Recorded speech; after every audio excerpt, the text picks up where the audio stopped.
Il était une fois un roi qui avait un fidèle serviteur. Et ce serviteur n'arrêtait pas de lui dire au roi « Dieu est bon et il ne fait pas d'erreur ». Le roi, il écoutait ça que d'une oreille. Mais voilà qu'un jour, ils sont partis à la chasse. Et ils ont dû tuer un lion. Mais juste avant qu'ils puissent tuer le lion a sauté sur le roi et lui a arraché un doigt. Pendant que le serviteur soignait son roi, il lui a dit « Dieu est bon et il ne fait pas d'erreur ». Le roi s'est mis dans une colère mais internationale parce qu'il s'est dit « Dis donc, t'es qui toi? Regarde, il me manque un doigt. Tu crois quand même pas que je vais dire que Dieu est bon et qu'il fait pas d'erreur ?» Et aussitôt, il a mis son serviteur en prison.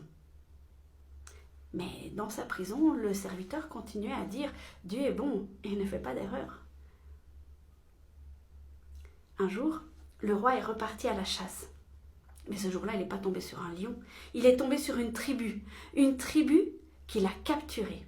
Et dans cette tribu, ils avaient une particularité, ils faisaient des sacrifices humains. Quelle aubaine, ils avaient un roi sous la main pour le sacrifier. Alors ils l'ont préparé en vue de leur cérémonie, mais juste avant qu'ils le sacrifient, ils ont vu qu'il lui manquait un doigt. Mais ils n'ont pas pu le sacrifier, parce que dans cette tribu, on ne faisait pas des sacrifices incomplets. Et ils ont relâché le roi. « Dieu est bon et il ne fait pas d'erreur !» s'est dit le roi. Évidemment. Donc il a couru jusqu'à la prison, il a délivré son serviteur et puis il lui a dit « J'ai bien compris la leçon, Dieu est bon, il ne fait pas d'erreur. Mais toi, t'as pas arrêté de dire ça en prison. Comment tu peux dire que Dieu est bon et il ne fait pas d'erreur ?» Le serviteur a souri, il a regardé son roi et il a dit « Si j'avais pas été en prison, c'est avec toi que je serais allé et c'est moi qu'ils auraient sacrifié. » Cher ami, je te l'accorde, c'est assez facile de dire que Dieu est beau quand tout va bien. Souvent quand ça commence à aller de travers, il y a une pensée qui s'installe en nous très rapidement. Si Dieu était bon, pourquoi est-ce qu'il me fait passer par là?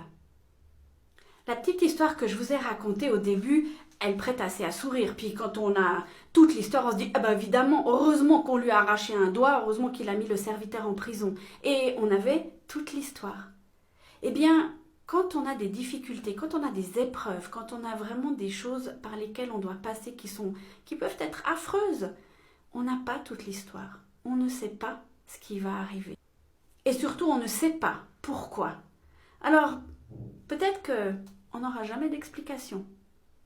Peut-être qu'on aura une explication, mais des années après. Je crois qu'à un moment donné, il faut accepter qu'on n'est pas tout seul. Eh ouais, grande nouvelle, hein? Et que ce qui nous arrive dans notre vie peut parfois servir à d'autres. C'est vrai, le prix peut être très très lourd à payer. Et ça peut être tellement difficile, tellement compliqué, mais on ne connaît pas la finalité, on n'a pas toute l'histoire. Je crois aussi que la bonté de Dieu, il faut la travailler, il faut l'intégrer, il faut la digérer, il faut la chercher et il faut vraiment s'imprégner de cette bonté, mais le faire quand ça va bien. Parce que quand ça va mal, comment est-ce que vous voulez faire si vous ne l'avez pas appris avant? Cher ami, je t'encourage cette semaine à prier pour que Dieu puisse te montrer sa bonté, même si tu es dans les pires moments de ta vie, parce que Dieu est bon et il ne fait pas d'erreur. Je te souhaite une excellente semaine. Sois une bénédiction pour quelqu'un d'autre autour de toi aujourd'hui. À bientôt!